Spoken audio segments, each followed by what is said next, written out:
new baby comes home, and your 4-year-old, who has been potty trained for 18 months, who has slept through the night for over a year, who gave up their pacifier without a single difficult night, suddenly starts having accidents, starts baby talking, asked to be picked up and carried, and you are standing there genuinely alarmed, wondering, is my child going backward?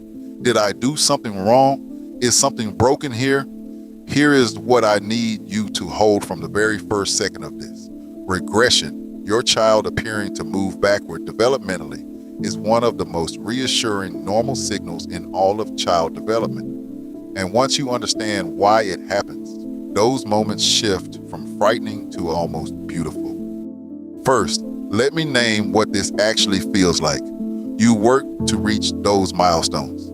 The nights of potty training, the gentle weaning, the slow goodbye to the pacifier, and watching them apparently unravel in the span of a week is disorienting and honestly alarming if you don't know what you are looking at. The American Academy of Pediatrics describes regression as a normal expected response to major life transitions.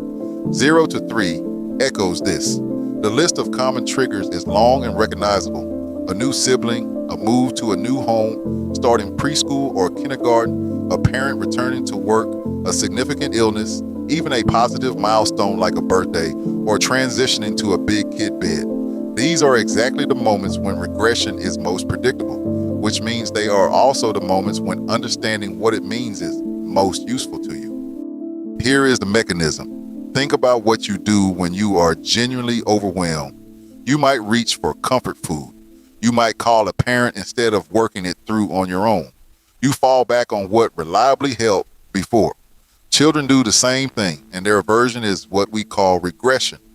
When a significant stressor overwhelms a child's current coping capacity, their system retreats to behaviors that worked at an earlier, safer moment. The baby talking worked, being carried worked, the pacifier worked.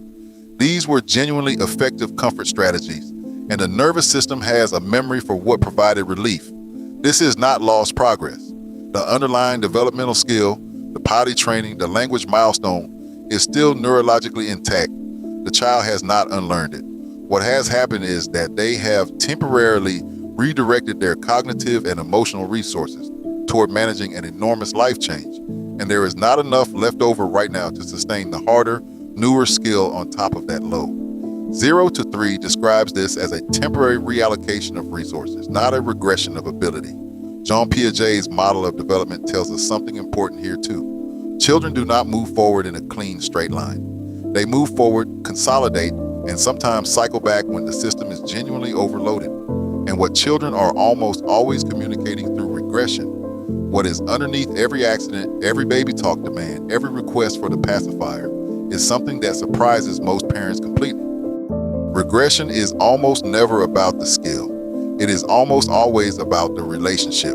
John Bowlby's attachment framework explains this exactly. When a child's secure base, their sense that their primary caregiver is available and responsive to them, feels uncertain or threatened, the attachment system activates loudly.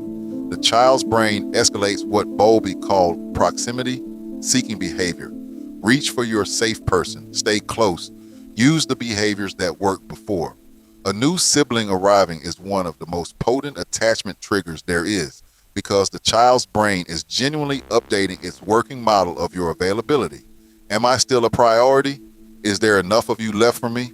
The regression is not manipulation. It is not weakness. It is a perfectly calibrated attachment signal. The American Academy of Pediatrics and 0 to 3 both consistently point to the same primary response. One-on-one connection, not correction of the regressed behavior first, not consequences for the accidents. Connection before correction, because what the child's nervous system is asking is not, why are you doing this, but rather, are you still there for me? And the answer to that question changes everything. One strategy, and the research consistently circles back to the same one. Try 10 minutes of daily one-on-one time with your child where you genuinely set the agenda aside and let them lead the play. No correction, no instruction, no phone. The child chooses the activity, you follow their lead.